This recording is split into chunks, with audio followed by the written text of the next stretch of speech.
That's a pretty professional start to the show. We need to add music to it, but otherwise it should be all good. Josh Parish, Teo Pellizzeri, I'm back. I'm back. Last week was a little bit of a Ewing theory for the show. My absence with last minute, my stomach was upset, couldn't handle it, didn't have enough ticker. And then you guys came in and did a way better show than I ever could. So let's not repeat that. Josh, what made Australian football fun for you this week? Well, what's made this podcast fun so far is our brilliant new designs coming in from Run Them Memes, our intro animation, and we've got a new rotating background. So if it's kind of like the DVD menu screen where you're waiting for it to hit the corner, if you get bored of us, you can just look at the bottom right-hand corner of the screen and wonder whether they're going to go around an extra time next time. Teo, what made Australian football fun for you this week?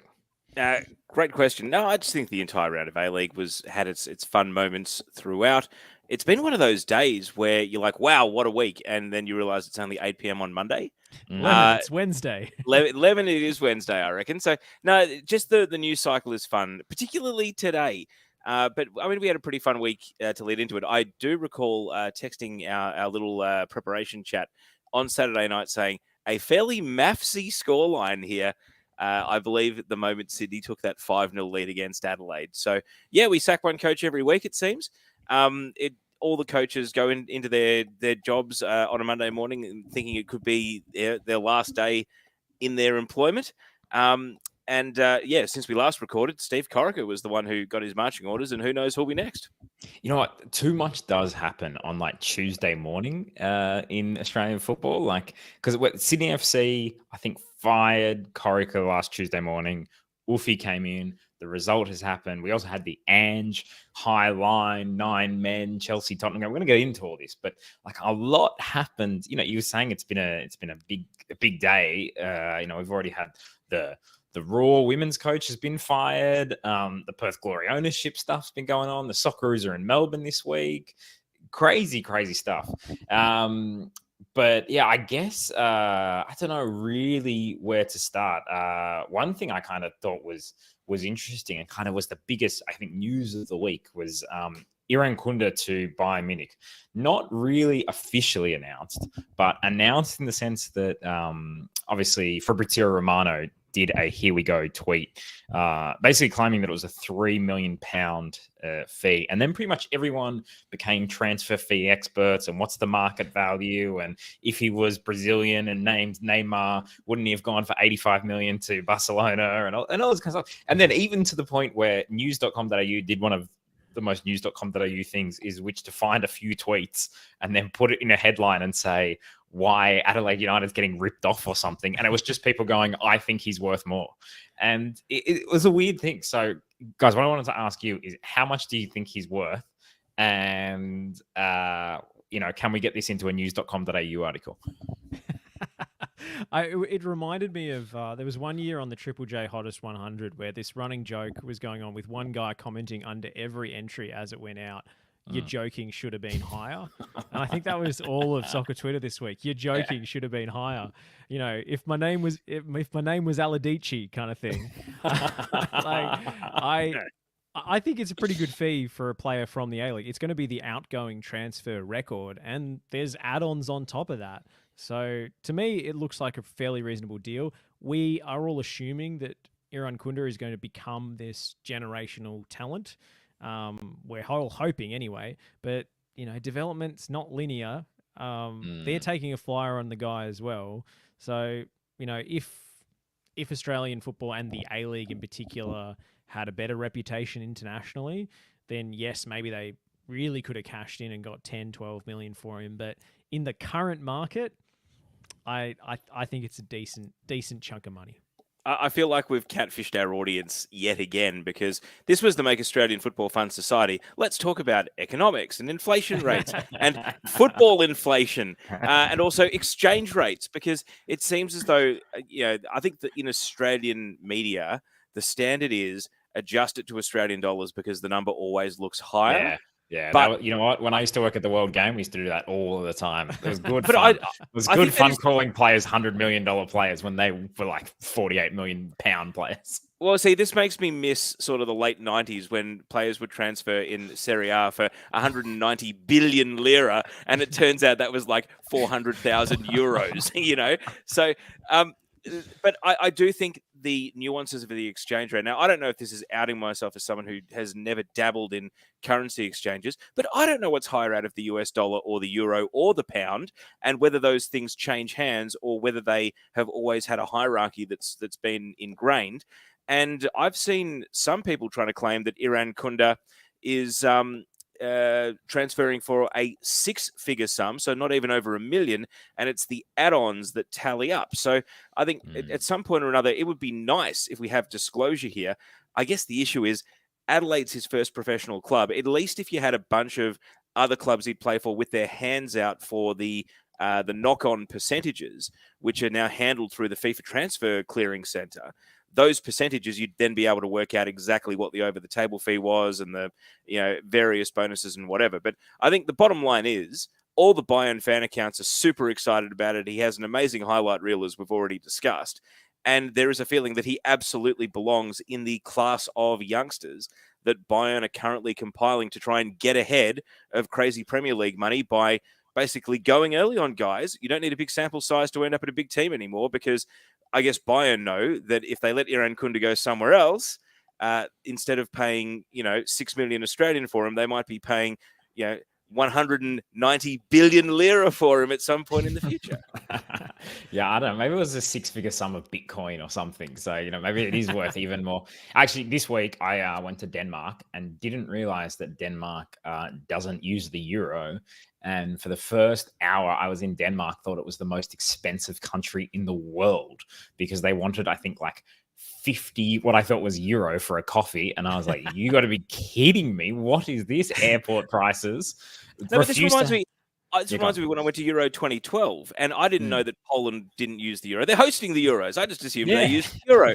And so we get there, and the exchange rate was really favorable. But then I was watching TV, and they had this show. It was million zloty drop, and I was working out the exchange rate, going, "Well, that's not very much. At least in Australia, $1 million drop there were consequences, but million zloty drop, I'll let it fall. Let it fall. I'll take my chances." But I mean, this is also the thing. When I was growing up, like the show Who Wants to Be a Millionaire in Australia was like, oh my God, $1 million. Now Who Wants to Be a Millionaire is just like, what, a pretty average, shitty apartment in like Sydney or Melbourne? Buy half a house, Yeah. I feel seen. I feel seen, Stoll, and I'm not even a tenth of the way. Josh, the reserve banks come through. No, let's stop talking about this. Well, Josh, when they round the home straight at Flemington on Melbourne Cup Day, that's when the RBA, the actual RBA. Shout out to the late Ante Jukic, I should say. Jesus. Ante Jukic. But that's where the actual RBA, the Reserve Bank of Australia, tends to announce the rate hikes. So it was the right week for all of us to get bogged down. But I think the bottom line is, isn't it about the next loan for Iran Kunda? Sarpreet Singh went to Bayern Munich in very similar circumstances, and he's been hanging out at Jan Regensburg with all the other football manager regens, and we don't know where he's going to go in order to play more first team or meaningful football. Yeah, my Jack favorite makes part this about point. this. Sorry, go, Josh. My favorite part about this is that the international reaction to Iran Kunda's move is not who is this guy. He can't be any good. He comes from the A-League. It's actually, by and large, everyone looking at his highlight reel, and his talent is so obvious and so like unsubtle that everyone's going, who is this with a cannon of both feet? Have we ever seen anyone strike a ball like this before? This is like, the fictional version of Adriano on Pro Evolution Soccer 2006. We heard you, Josh. I'm not the only person making Freudian slips in here. No, but the thing is that it's a really good point, and Jack makes it via YouTube. And get your comments in. Loaned out by Bayern or play in their second team in regional Liga. I mean, the Sarpreet Singh experience does burn a little bit, but Sarpreet Singh's game maybe was less conducive to the Bundesliga as opposed to Iran Kunda's game? Like, do we see Iran Kunda having more success in the Bund? Like, look, injuries aside, we just have to assume with all these things, yes, he needs to stay healthy. The best ability is availability. If he gets injured, he's not going to play. But do you guys realistically see Iran Kunda with the talent that he has now? Do you see him, regular starter for Bayern in 3 years' time or something? Or is it just the fact that Bayern is always going to have more or less the best wingers in the world? Like, in terms of, you think about the last 20 years, the wingers at Bayern have always probably been in the top 20 wingers in the world. That's what Iran Kunda needs to break through. I think, actually, honestly, my honest opinion is that it's much more likely he gets loaned out somewhere and that's where he makes his breakthrough. I don't think he'll probably really play for Bayern regularly. I would be surprised. But for this to be a success for Bayern, because it's a speculative purchase, all they have to do is, adjusted for inflation, sell him for however many Deutschmarks. They believe that by age 20 or 21 will represent a return on investment. So if he works out, best case scenario for Australia, we have a star at Bayern Munich. Best case scenario for Iran Kunda, he'll be one of the best paid and highest profile players in the world. But if he ends up being sold to Eintracht Frankfurt or Bochum or whoever, VfB Stuttgart, that would still be phenomenal because he's had the years in Bayern's system. What we hope is that it's not like a Julius Davies and he just comes back to the A-League. Yeah. Julius Davies. There's a name I haven't heard in quite some years. Well, I was getting raked over the coals for the obscure references last week. So, Stoll, I hope you didn't mind us comparing you to Romario.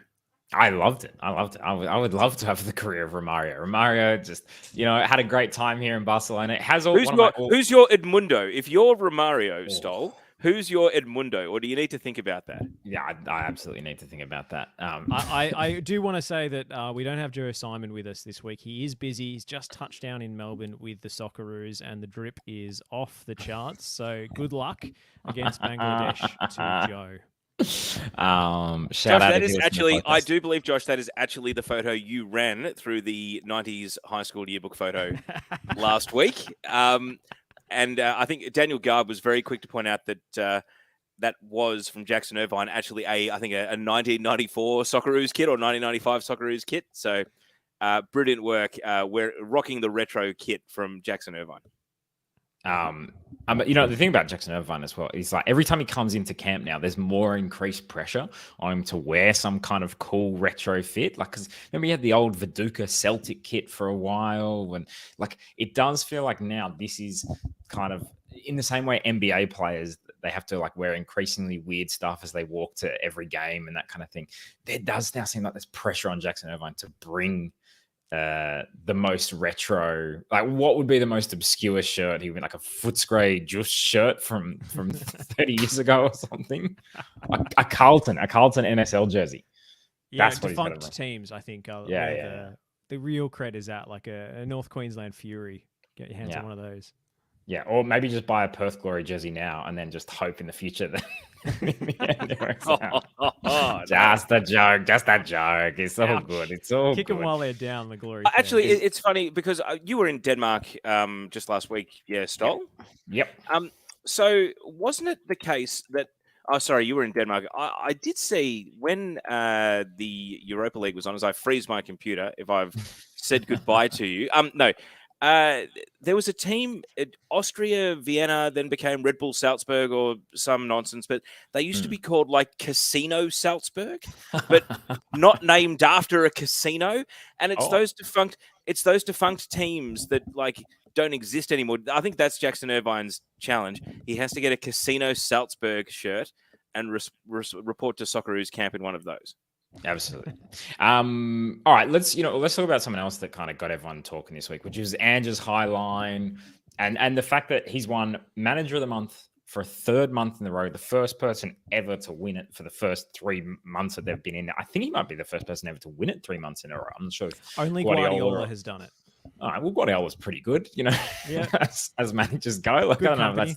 know if that's the hottest take. But they have now lost 2 games in a row. So they lost against Chelsea.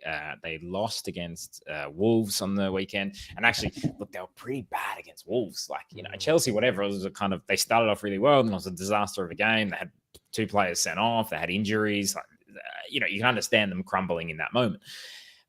But against Wolves, they just didn't really play well, and then they kind of lost 2 goals last minute. Looked like they were going to hold on, but maybe are they starting to wobble a little bit? And then where do you think that's kind of going to go in the next few weeks? They've got the international break now. Maybe that gives them a chance to reset. Maybe it gives a few more weeks, for likes of James Maddison to come back. And then also, I have a question for you regarding Gary Neville's commentary, which I'll get to in a minute. But so first, Josh, thoughts on Spurs? What's going on there? Well, I think now we're seeing the bare bones here of the lack of depth and a lot of the Conte players or players from previous eras that are having to be brought into the team and try and adapt. Your Eric Dyers. It's less than ideal having Eric Dyer and Ben Davies as his central defensive combination instead of Romero and Van de Ven. There was quite a contrasting reaction in the British press to what Spurs actually did when they had 9 men, whether it was stupid and naive and suicidal or whether it was, Braveheart stuff that sent a message to the squad about this is who we are and this is the way we play. And, they could have conceded 12, like if Chelsea had finished some of their chances. But at the same time, what they did with 9 players was so unexpected that it seemed to flummox Chelsea in a way, and they kept getting caught offside. So I think there's value into never letting them know your next move and doing something that is like totally against conventional wisdom, because a team as disorganized as Chelsea might have trouble figuring it out. And they nearly equalized. Like, this is the thing, I heard a lot of wash up of it, of how it was absolute madness, and there's a reason nobody does this with 9 players, but they nearly equalised. Son had a great chance. There was an offside goal ruled out from Dyer. There was another great chance off a set piece. Bentancur. Bentancur had a great opportunity. So I think that was justified, and I like the message it sends about Tottenham's shift in identity. The Wolves result, yes, they had a lot of players out, but it's a bit tougher to stomach, just because after the first 10 or 15 minutes, they were under the pump for most of the game, and they had the 1-0 lead that they probably didn't deserve, and they really self-combusted in stoppage time. Yeah, I mean, just quickly on this, like with the 9 men, and you're crazy to do this. Show me a team that wins with 9 men. Show me the plan of when you go down to 9 men for 45 minutes, here's what you do, and you're pretty much always guaranteed to get a result. What I really like about it, Teo, is that for so long, Bielsa was the crazy one in Premier League football. It was El Loco Leeds, sitting on the bucket. Now, because of this crazy game, Australia, we finally have our version of El Loco. It's Ange. He is the crazy one of the Premier League. They all think he's nuts over there, and he's out. And I love it. I love that our manager is the one who had the balls to just go, you know what? Highest line that we can possibly do. Push higher, push higher. I have 9 players or eight outfield players in a line on the halfway mark, and then Vicario just charging out at full pelt. I thought it was sensational. Well, I definitely got swept up in the moment, because I was asking people after the game, where does this stack up on sort of seminal moments in Premier League? Not just in our season, but in the league. Like, was this the equivalent of Van Nistelrooy missing the penalty and Martin Keown jumping all over him? How does this game compare to the greats? And I was told to calm down. Man City's winning the league, and I think the Wolves' result on Saturday, and even Man City's result against Chelsea, and the way that game went, perhaps reflects that, they are going to win the league. But I don't know. The fun of it was, yes, it was immediately relevant to all of Australia, and it actually had become about the football. And it's fitting you mentioned Bielsa, because, Argentina and Australia, it's 2 nationalities with this sort of fraught, sort of easy to inflame relation with the English media. But I guess it's also reflective that, Marcotti doesn't have a dog in the Falklands War, or a stake in the ashes. And so when he's the one that is calling out Ange Postecoglou for his tactics, then that the Premier League is truly global. And also, we're part of that discussion. With that said, the Wolves game, Josh, I think we'd seen Spurs play that match a few times and get away with draws and wins. And on this occasion, the luck swung against them.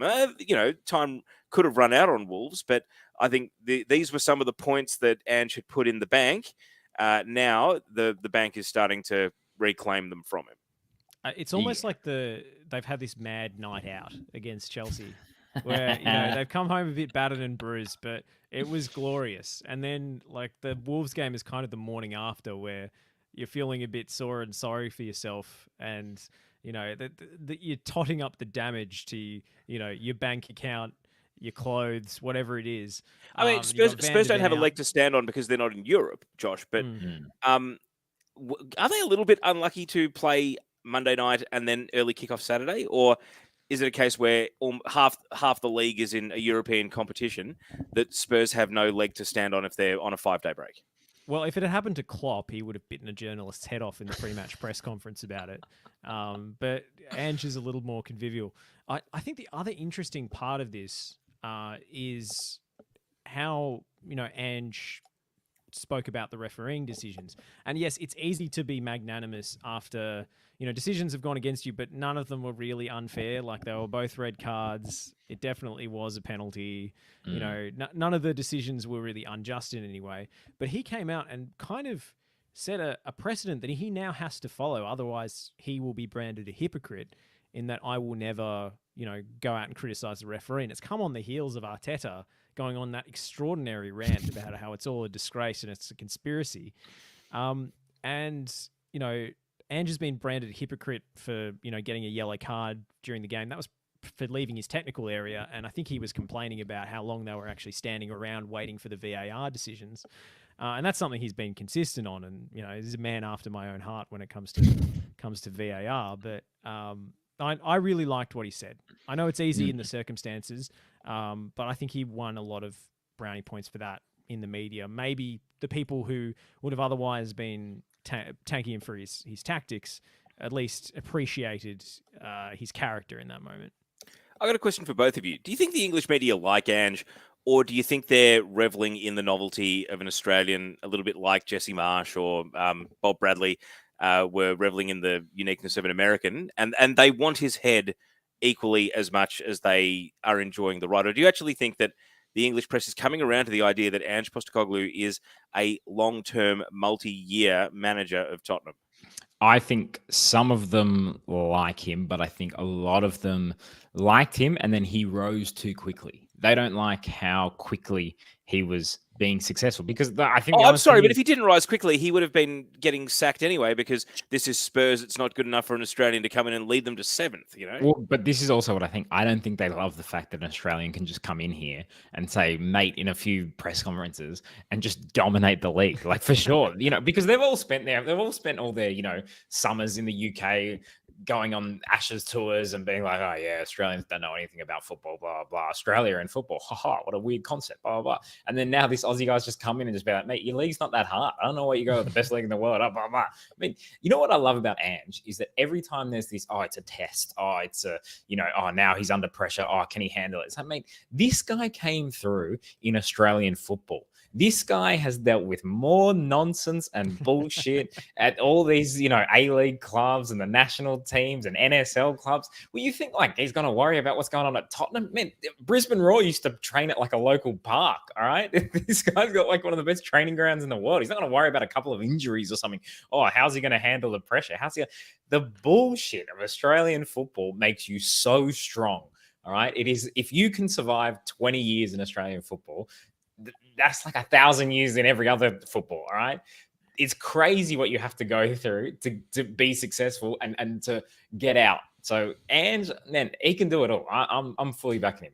Do you think there's also an element of the English press is like, yes, we love that we're the biggest league in the world, highest spending, biggest wages, transfer fees, highest global TV rights, but if who we've exported our rights to actually take an interest in this league, not like that. I mean, because that snobbery and that idea that, a British accent entitles you to be an expert on the game in Australia, that carries. And just to hear Ange's accent in the press conference alone will inherently rile up the more curmudgeonly of the English press.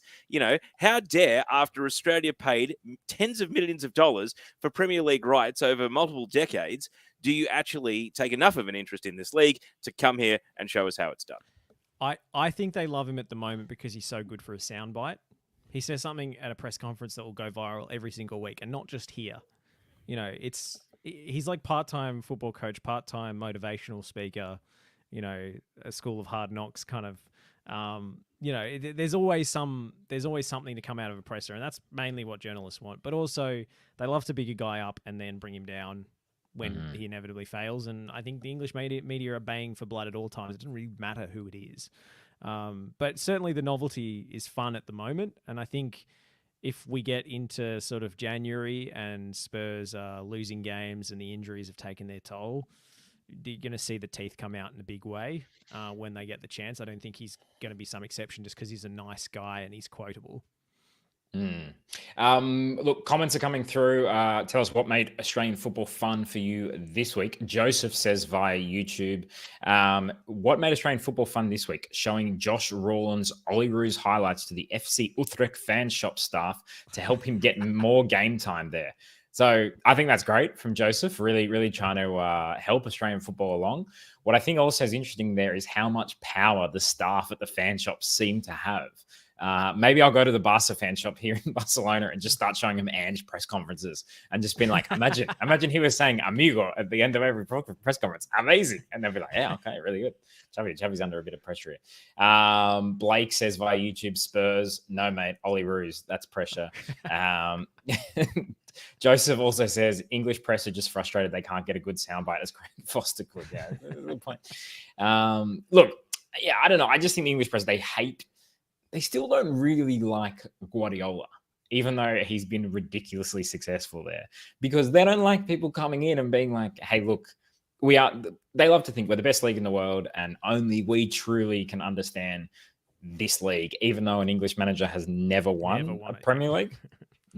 So, and Graham Potter was handed out of Chelsea as you imagine. Graham Potter was handed out of Chelsea as fast as anyone.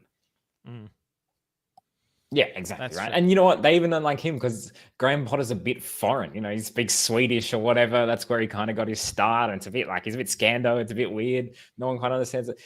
Guardiola's absolutely dominated their league. Completely changed. Now, yeah, completely changed the way that, football is played there. Even the lower divisions are trying to play out the back and all that kind of stuff. And because Guardiola's, a bit weird and says some weird things and wears some weird things on the sidelines, you can tell they just can't wait to smash him when eventually he loses. The problem is, I don't think he's ever going to lose a Premier League title ever again. I think he's just going to get bored of winning them, especially if Man City can just constantly regenerate the squad with incredible players. So, I don't know. It's a weird one, but I do think if Spurs wobble any further, they will be harsh on Ange. They will be overly harsh. But anyway, we'll see. Hey, this is actually one of the ones. Both of you guys, very, very good commentators, play-by-play commentators. In that Spurs game, I was watching the Sky Sports coverage, which, let's say, is not available here in Barcelona, but there are ways to enjoy it. And Gary Neville's commentary was hilarious because there were so many controversial decisions and VAR moments and basically what he does, which I got to say, I do like I probably disagree with Gary Neville 80% of what he says. I really think he's kind of dumb when it comes to football takes. No, he's real. I don't think he understands the game, and that's a weird thing for me to say, given he played 20 years in the game for Manchester United. But we also saw what happened in Valencia, and there's just so many times at the World Cup was a classic example where he said, defenders just don't fear Messi. Messi's done at this level, and then Messi just destroyed the entire World Cup. So every year, I think at the start of the year he said Manchester United's midfield is the envy of every other team or something like that. He says insane stuff and then backtracks. But one thing I do absolutely love about Gary Neville is he does just primal noises in reaction to moments. So there's a lot of oh no. I do love an oh no. Oh no is my favorite Gary Neville noise. You just hear it coming through. Oh no. Oh, what's he done there? What's he doing? All this stuff. So I want to know from your perspective as commentators, what kind of do you like that from a co-commentator? Because he just comes in over the top. It's a bit it sometimes tramples over the commentator's thing. I love it. I was even thinking in the A-League, we used to have Ned Zelic a long time ago, who was famous for his boom and all that kind of stuff. I've kind of wanted it a bit more in the A-League. I want a bit more just primal kind of reactions. Even Jamie Carragher was doing it a bit yesterday in the Chelsea 4, Man City 4 thing, which is a game where you really kind of start needing to do it. But yeah, what do you guys think as commentators? I'll start with you, Josh. There's nothing I hate more. Honestly, there's nothing I hate more Wow. than a co-commentator talking over me during the play-by-play. It does happen. I can't stand it. But I will say with Gary Neville, you can actually still hear the commentator because often he's quite high-pitched. He's doing this whoa kind of noises, and then the commentator's coming in at a lower register, so you can actually hear both at the same time. But I just want, how did that commentator who called the Fernando Torres goal against Barcelona feel? He's going on this great spiel. This could be the most dramatic story of the season. And the only thing anyone remembers about that goal is Gary Neville having an orgasm, basically, over the top. So I have to say I dislike it, but for Neville, somehow it kind of works. There's certain it personalities it kind of works with. Teo? So it's about the player in the moment. It's never about the commentator. So if what the commentary team does enhances the moment and makes it memorable for the fans, for the viewers, the neutrals, and even for the player and the club themselves, then it works. Now, I'm going to trigger a lot of people because I grew up in Melbourne and I am a Victorian. Apologies to everyone that offends. But I grew up on Triple M footy. And there's nothing I love more than when a couple of fly-blown carcasses have been dropped off at the tip. And Stevie Milne, the tip rat, tip, and the entire Triple M box goes up with him, or Jake, push up the push-up king, and Triple M footy now isn't what it was when it was BT before he started doing television and James Brayshaw before he started doing television. Do but they it's still the rock fun. football? Do they still rock Triple M, football? Triple M always rocks football. But I mean, I think Do they still whisper? Triple M, Triple M. Of course they do. Triple M. You know who does Lockie Flanagan? He will give you chills down your spine when he does his Triple M whisper. Probably shouldn't tell on myself too much here. So I've commentated about 800 and something games, whatever. I'll probably put it on my LinkedIn when I crack 1,000. Yeah, you should. But Is this a real 1,000 or is it a Romario 1,000? It'll be. You know what? We might have to debate that. I'll probably get audited by. So in 800 games, I've only ever had the Triple M footy Gary Neville orgasm moment twice. One was in an FFA Cup or Australia Cup now qualifying round game where me and Matty McNamara, you might remember Muad Zwed, he played for Melbourne Victory in the E-League. It was Heidelberg versus Kingston.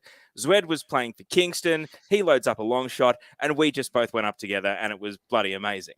And then the only other time it was an NPL semi-final. You might remember Matt Thurtell from Bentley's various cup runs.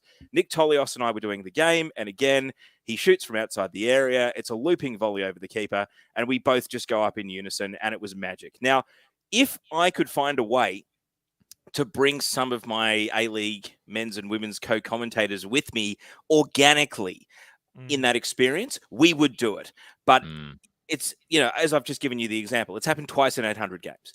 So it's got to be something super special in order, and it's got to be the right relationship and dynamic. But ultimately, I have no doubt that Zwed and Thurtell remember those goals as the best, if not one of the best of their careers, because we didn't make it about ourselves. We made it about what they did, what their team did, and we enhanced the moment. So, yeah, I may be disagreeing with you here, Josh, but I actually think Gary Neville's commentary makes that goal. And you know what? Torres doesn't care because he probably listens to the Spanish version every time. And that would have, and culturally, they're doing their own thing every time you score a goal. True. Look, I agree in certain circumstances. If it's the right moment and organic, then I do agree. There was Nick's actually watching it and brings it up in the comments. Unfortunately, I've done the Gary Neville and two bangers when Josh was on commentary twice last season. I was actually, before you commented to that, Nick, I was actually going to bring it up as actually two of my favorite moments from the last NPL season. One of which comes to mind, which is this sort of tall, gangly central defender, Ivan Gergic, who went on this ridiculous run all the way up, and it kind of rebounded off a couple of players. He got lucky with a couple of touches, but he ran the field, essentially. The last player you'd expect to do it. And that kind of moment, totally organic, I'm behind it. But Gary Neville does it on every single highlight, And I find it a little bit grating when it's like the keeper comes out to collect a cross and he's going, But the thing what's is, how he much of that doing?" is organic and how much of that is hashtag personal branding? Maybe. Yeah, because what the other thing as well is like Peter Drury's there trying to, do the longest soliloquy in the history of football. And then Gary Neville's just there going, oh. But the thing that I love about the Gary Neville one is I love the one where it's the VAR one. So what happens is a tackle comes in, whatever, plays on, they go to the replay, and the replay happens, and you just hear Gary Neville go, oh, or oh no, oh no. So, and you're sitting there going, oh my God, someone's going to get sent off. A penalty's going to happen. Everyone's complaining about VAR lately. Everyone's complaining about all this kind of slowing the game down. It is exciting when you've just got this backing track of, oh no, Gary Neville. So this is where I want to see it. I don't necessarily want to see it on goals and those big moments. I want to see it in just people just like what he sounds like is, in disaster movies when there's always that scientist that like realizes that, oh my God, we've got to let the virus out, the contagion's going to be there, or, we've created super monsters or whatever it is. They just have that thing where they kind of look and go, holy mother of God, or something. They have that realization. Gary Neville's like that every time, like someone's going to get a penalty or someone's going to get sent off. And I love it. I love the feeling of it. It's incredible. So I don't know. Maybe we need to introduce that to the A-League. I do love Gary Neville on a VAR call, but it wasn't the best comment on VAR of the week. Language warning on this for kids in cars. This comes from Scotland. It's slowing decisions down and you're looking at things in slow motion. Sometimes like a peck in the cheek can look like a porno. Like sorry for what but do you know what? Good summation. I can't really add to that, but a great vox pop. Yeah, I mean, I thought that was great. You know what? More random Scottish people involved in, that's actually one thing that Australian football needs. We have the British sounding commentators, play-by-play. What we don't have is the Scottish play-by-play expert just absolutely losing their mind. They're always my favorite. Whenever the Premier League's on, don't really care for the play-by-play commentators. I do love a Scottish guy going absolutely mental, like, take a bosun. Oh, the way he's hit that, incredible. Like, that is just that's the best stuff. So we do need that in the A-League. Look, speaking of A-League, Sydney FC, we talked about it at the start of the show. Fired Bimby, legend of the club, 19 years, probably was the right time to go. And Ufuk came in and wow, what a response. I mean, this new manager bounce needed to be recorded by science because it was into the stratosphere. Josh, did you expect Sydney to recover like this? I'd be lying if I said I expected them to score 5 after not scoring at all so far this season. Like, ridiculous. But yeah, a banger to start the game off. And then if there was one way to stick the boot in, it would be a young player who was predominantly ignored by Corica and shut out of the team that the fans have been clamoring for more opportunities coming through and performing on the big stage. And Jaden Kucharski scoring 2 goals. Was there, I mean, I'm sure he didn't think of it that way, but is there a bigger 2 fingers up at the former coach than that? Extraordinary. So, no. Well, but by the same token, I was going to ask, has a young Australian player ever spent longer in the incubator waiting for his starting debut and an opportunity? And it's like, oh yeah, this is 2 years overdue. If he'd been at the Mariners, this guy would have 50 A-League appearances under his belt by now, which, to be fair, I think I had said in previous seasons about him as he was ripping up the NPL. Because you've seen him a lot in the NPL. And so this game wasn't a fluke, right? He has this talent. Yeah, honestly, if he was at any other club other than Sydney, even Wanderers, he probably would have 25 plus appearances already in the A-League. They would have had a look at him earlier, is the point. But, maybe it'll be worth the wait. Yeah, hopefully. It was interesting as well, just looking at like Sydney, they seem to be pressing a little bit better, although Adelaide were very poor. And I did kind of notice that in the 1-1 draw against Victory, especially first half, Adelaide were awful. So I do wonder if Adelaide maybe, at the start of the season, they had that result against City and kind of City were having their struggles and we thought, Adelaide looking really good. This is amazing. I don't know, Adelaide, there's some worrying signs there. And I know Viet made a lot of subs at half time. And I do wonder if that trend might continue there at Hindmarsh. What do you think, Josh? Yeah, look, a lot of the Adelaide fans were praising Viet's team selection before the game. Yeah, I You saw know who that. you are. But Bovalina coming in, Isaias benched, which, I think it has to happen. I think they have to phase him out of the team at some point. But I fear that Carl will take all the wrong lessons from this result.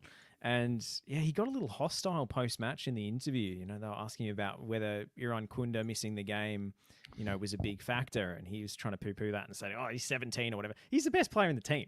Like, Yeah, let's totally. be honest. Yeah, He already I is. thought that was a weird.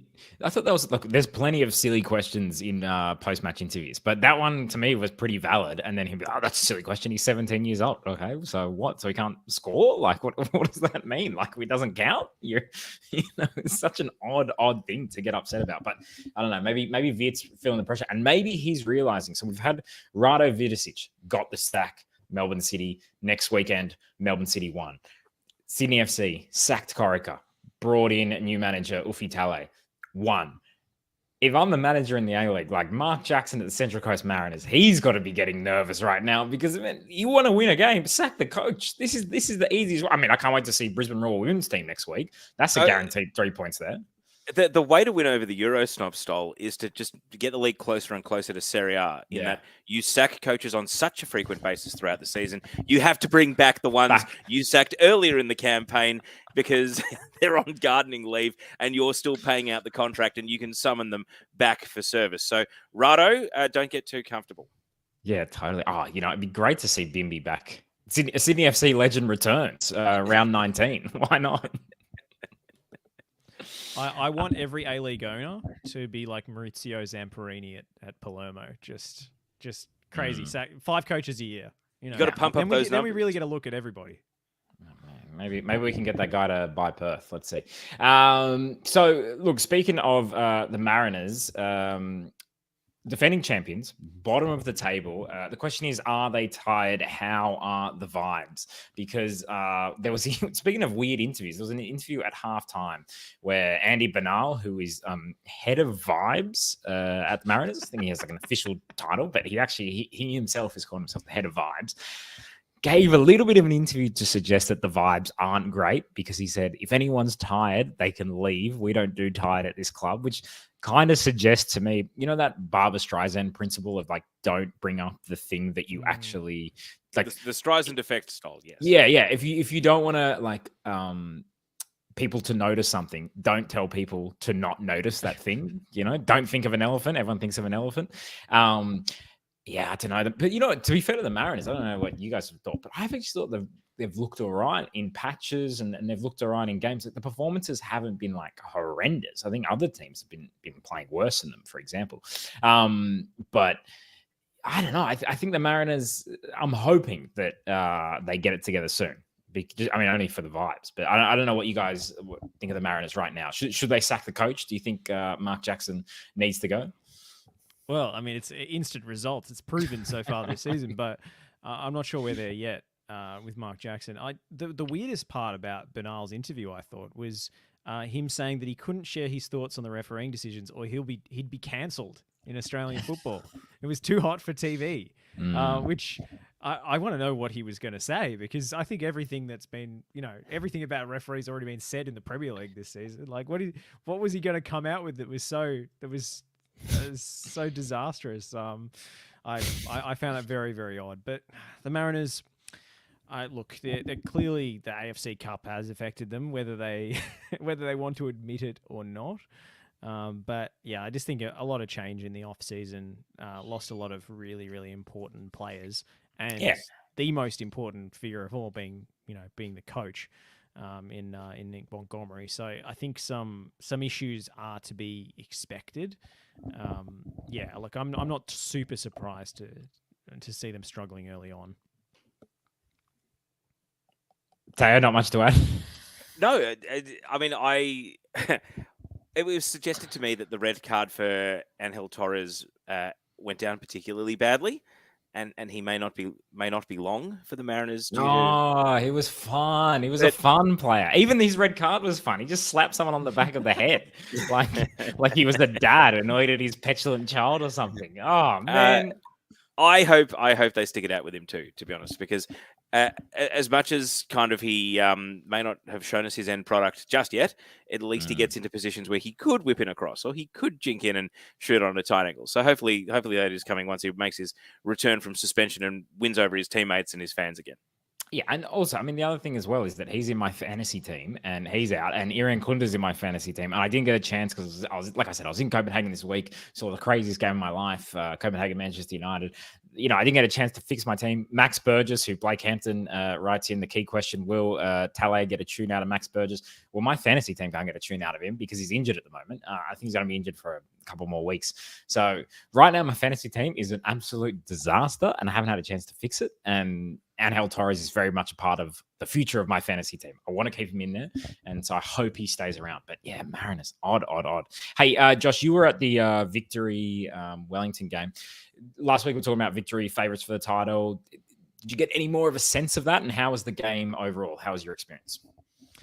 There was a lot of standing around waiting for VAR. I know that's a common theme in football of late, but I found that very, very deeply frustrating, and so did most of the fans around me who were watching.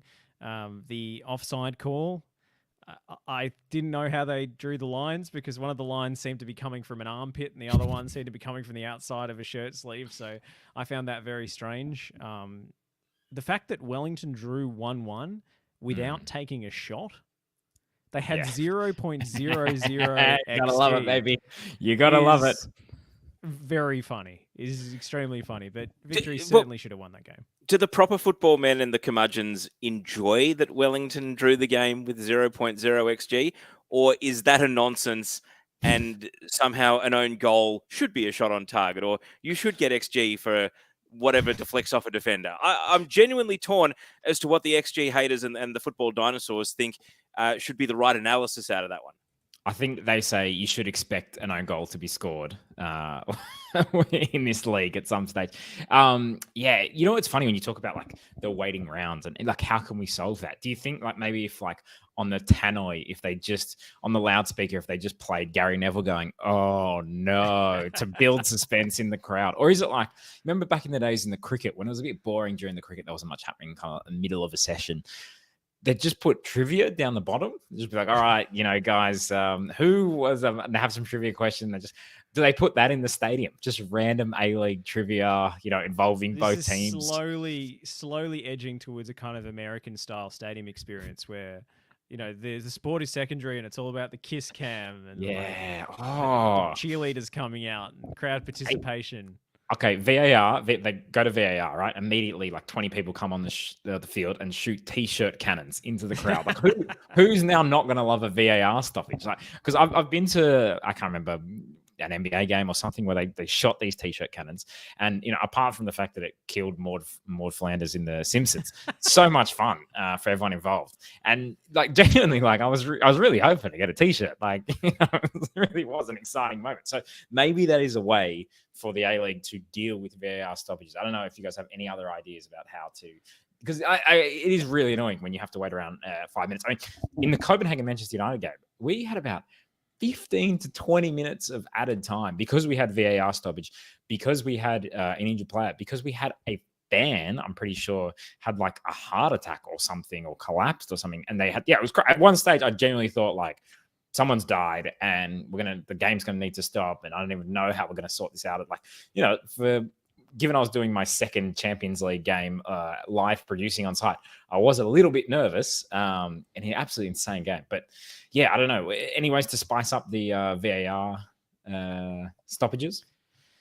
Oh, I mean, maybe we should let VAR adjudicate over less. That's what I would say. Yeah. No one complained about goal line technology. When it had a really narrow remit, everyone made peace with it very quickly. Jack suggests a live look in at the Paramount Plus player index. Yeah, I think that's a great idea. I love Paramount Plus player index. It's just monkeys on typewriters. No. One thing about Victor I wanted to bring up before we move on. It was pointed out on Twitter this week, and this is I believe an A-Leagues or Keep Up production, so credit there. But it seems to have gone without much fanfare. We've talked a lot about Zinedine Mashash, but no one's really talked about his boots. I wanted to play this clip real quick. I play only in the game with these boots. These boots is the boots of anime, and for me the best anime in the world is a One Piece. This is Roronoa Zoro, is my favorite personage because he's loyal and he's very strong, very good. Zinedine Mashash looking to make the point. Save, he surely has done! A goal on debut! Zizou has arrived in Australia. Probably should have trimmed that video for the podcast. But anyway, he plays with an anime character on his boots, which I thought was fun. And I think it's prime for a chant. If Victory fans don't come out with a chant to the tune of the One Piece intro, I've had to research all of this because I'm not a weeb like Zizou is, but I think they have to. I've downloaded a little bit of the One Piece intro music. If we can just start brainstorming for ideas of how the chant might go.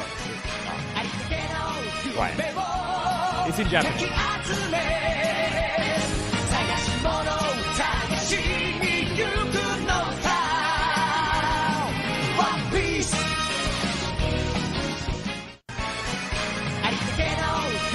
Anyway, it's just going to keep looping if I let it play. But you got to have Zizou or Mashash at the end of that, surely. Zizou, smash someone with your shoulder. Zizou, smash another one again. Zizou, you're the Jonah Lomu of the A-League. Zizou, we love you. There you go. That worked. Perfect. Yeah, no notes. There's nothing copyright lawyers love more than frivolous lawsuits. So I assume those boots are licensed, Mr. Shash. Yeah, it's good. You want to make football fun for a lot of lawyers? Let's just check the licensing on those cartoons. Oh yeah, we're speaking about ways to spice up VAR. Maybe if the VAR had like some real like anime graphics, like VAR, and then it was just like offside or something like that. I don't know, there's a way you can do it. Hey, Perth. So we probably need to help them find a new owner because they were going to have one, fell through. Unlucky, happens sometimes. Deals fall over. I can't really be bothered to get into why it fell over and what happened, and I got bored reading the articles about it already. But here's what I think. All right. So I just watched a little bit of that Wrexham documentary where Ryan Reynolds and Rob, whoever his name is, take over Wrexham. And they really love it. They talk about how much they love it and how much money they're losing and how difficult it is. And Ryan Reynolds is like, it's putting a strain on my relationship, and we're losing money, but I'm addicted to it. Which Hollywood superstars can we get to get on this train? All right, we could be like, look, Ryan Reynolds is having a great time. Rob's having a great time. I can't remember if any other Hollywood superstars. I mean, Russell Crowe owns the Rabbitohs or some part of it. He seems to love that, getting his hat. What celebrities can we get? Margot Robbie to buy the glory? Like who can we go to and just be like, come on, Will Smith. Will Smith needs an image rehab. All right, let's get him involved in the glory. Which Hollywood superstar do you think is prime to own Perth or the Jets? Oh, he's not a Hollywood superstar, but Daniel Ricciardo's from Western Australia. Oh yes, yeah, and he's someone at Optus. He's the enthusiasm. Are we just going to have a drive by on every employer that I have, fellas? Or what's the story here? It's not okay. Look, anyway, but shout out Red Bull and Optus and everyone. But yeah, Daniel Ricciardo, that's a great idea. He'd be a good football owner. Look, Ricciardo, put your money where your mouth is. The other thing as well is like, there's a lot of rich people in Perth. Like Gina Reinhardt's there, Kerry Stokes is there. Twiggy Forrest. Yeah, Twiggy Forrest is there. Don't they want to own a football team? Like, what is the point of being a billionaire if you're not going to own a football team? You can buy another house, boring. Buy another boat, boring. Eat it like a, top restaurant. I mean, anyone can do that more or less. It's not that hard. I stood outside Noma this week in Copenhagen. It's meant to be one of the best restaurants in the world.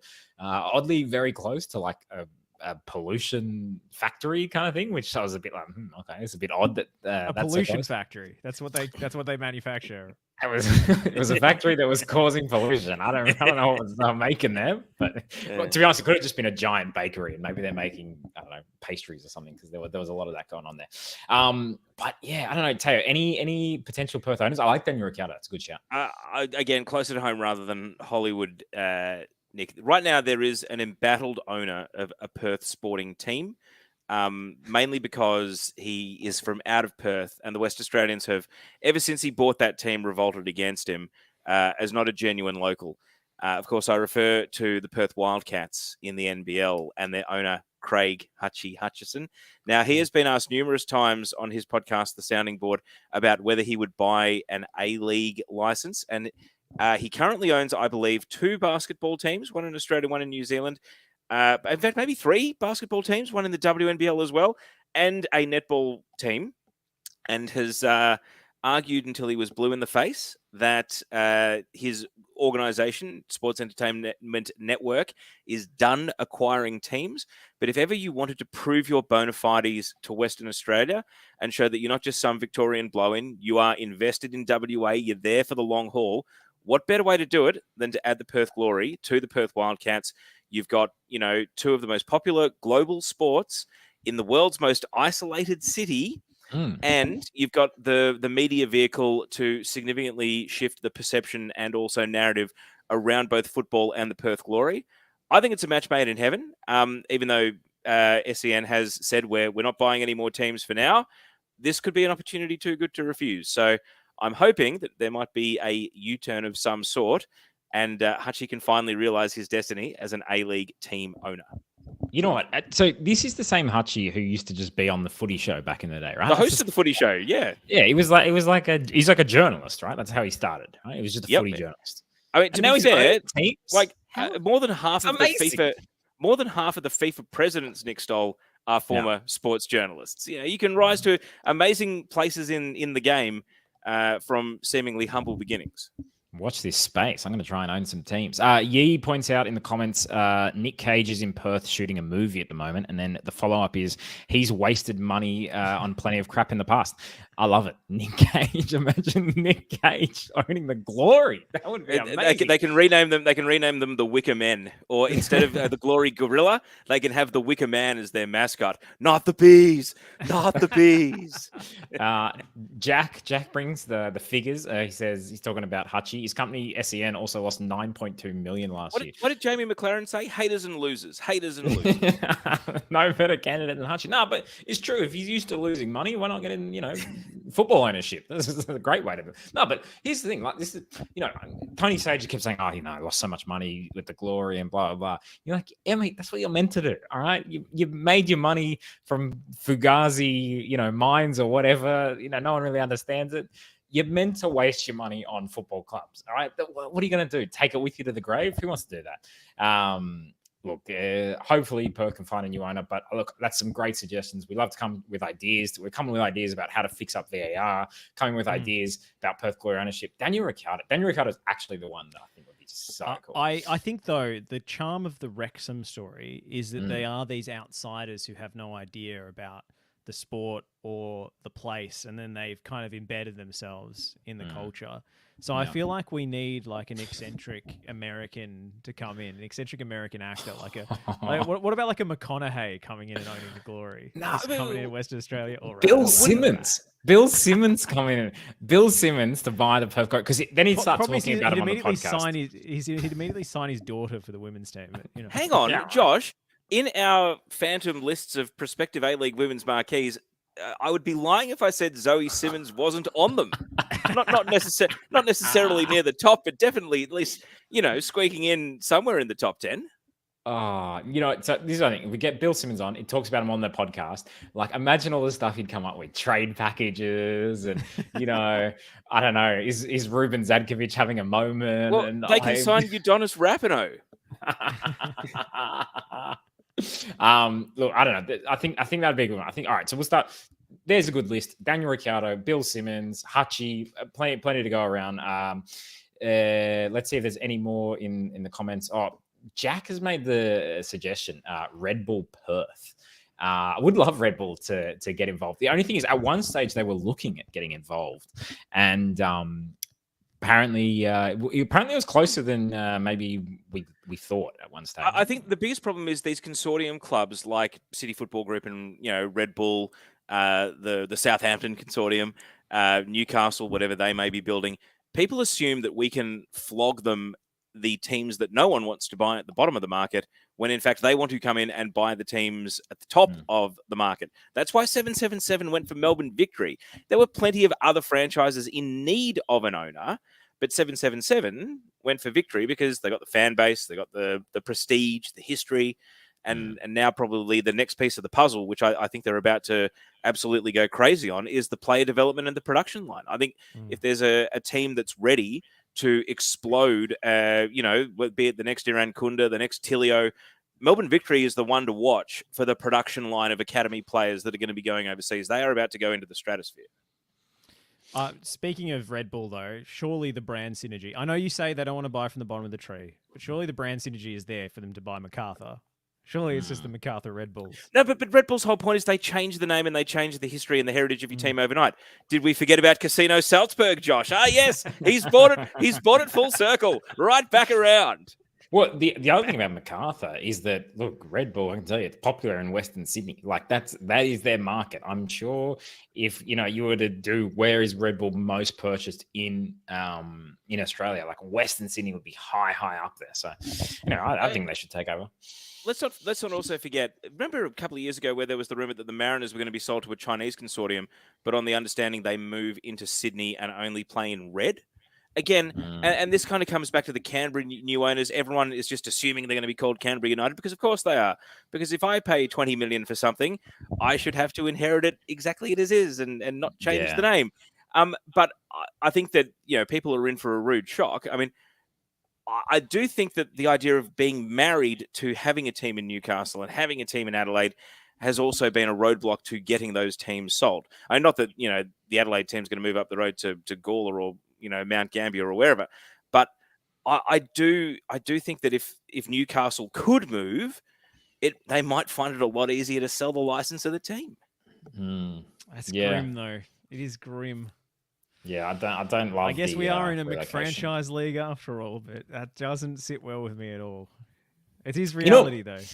It is one of these things where actually, like being here in Spain, what you kind of love is the fact that like every town, no matter how small it is, has some kind of football team. And, like even I was recently in Cardiff, which is like 100,000 people live there. And they've got a stadium there. And if you go to the stadium's like, you can see the stadium from the beach. That's how close it is to, like, you can stand on the sand and look at the stadium. And that's how close it is to the coast. The stadium also is kind of like a hub in terms of like for the city. Like there's a major kind of train station there.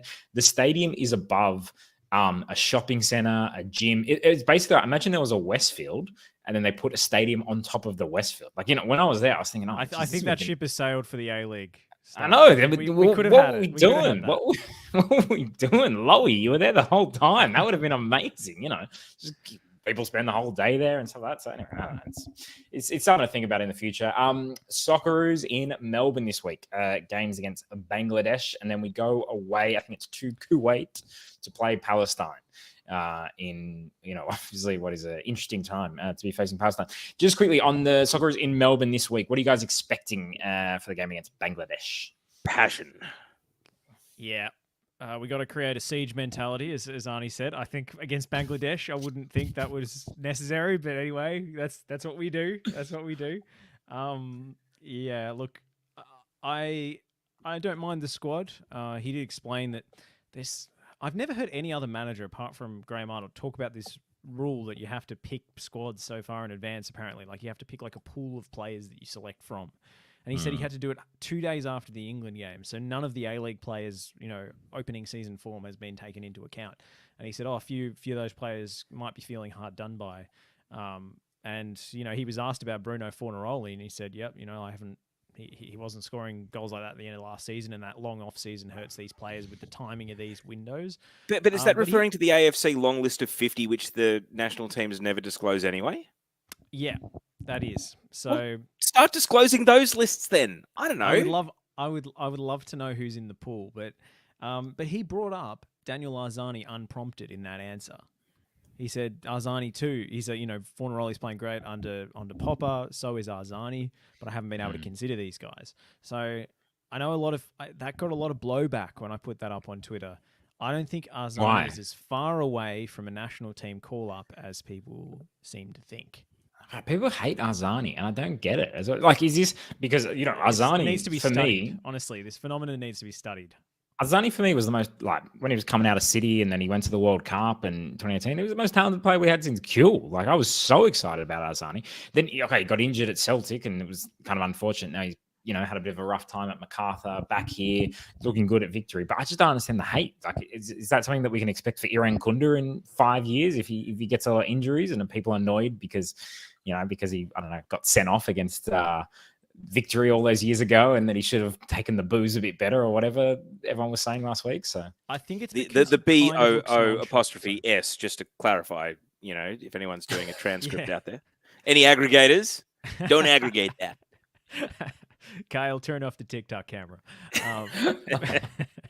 But Arzani, I mean, I think he's kind of he's a kind of nonchalant player in the way he moves. And I think that makes people think that he's lazy. And I would say he's not, or at least, if he doesn't get through the same amount of high intensity running as other players, the value he provides, instead of that is... The reason it's irksome is because the people he winds up generally are people who don't even understand the concept of being just blind passion merchants themselves. So it's kind of like, trying to explain a concept to someone who's never going to grasp it to begin with. So it just, to me, it's just like this thing of like, he doesn't work hard enough. I was like, well, that's his business, like, it's all right. Like, does he entertain you? Does he get you excited? Does he do cool things on the ball? Yes. Okay.